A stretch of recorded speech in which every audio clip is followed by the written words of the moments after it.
viewers, welcome to my channel Easy 60. இன்னைக்கு Tamil Nadu syllabus standard 10 ஓட chapter 7 example number 7.9 பார்க்கலாம். The radius of the spherical balloon increases from 12 cm to 16 cm.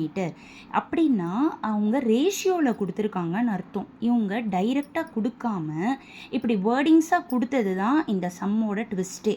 So இந்த மாதிரி 12லேருந்து 16 சென்டிமீட்டருக்கு increase ஆகுது அப்படின்னா ரேடியஸோட ரேஷியோன்னு அர்த்தம். அப்போது R1 R2 வந்துட்டு 12/16. இது ரெண்டுமே 4 டேபிள்ஸில் கேன்சல் பண்ணோம்னா 3/4. இப்போ அவங்க ratio of the surface area கேட்குறாங்க.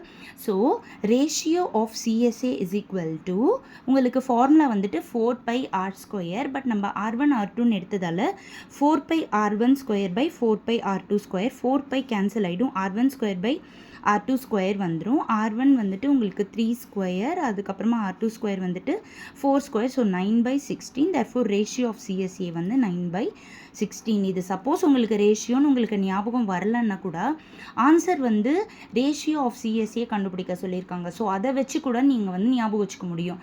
அதாவது கிவன் கூட ரேஷியோவில் இருந்தால் தான் கண்டுபிடிக்கிறது கூட ரேஷியோவில் கண்டுபிடிக்க முடியும்.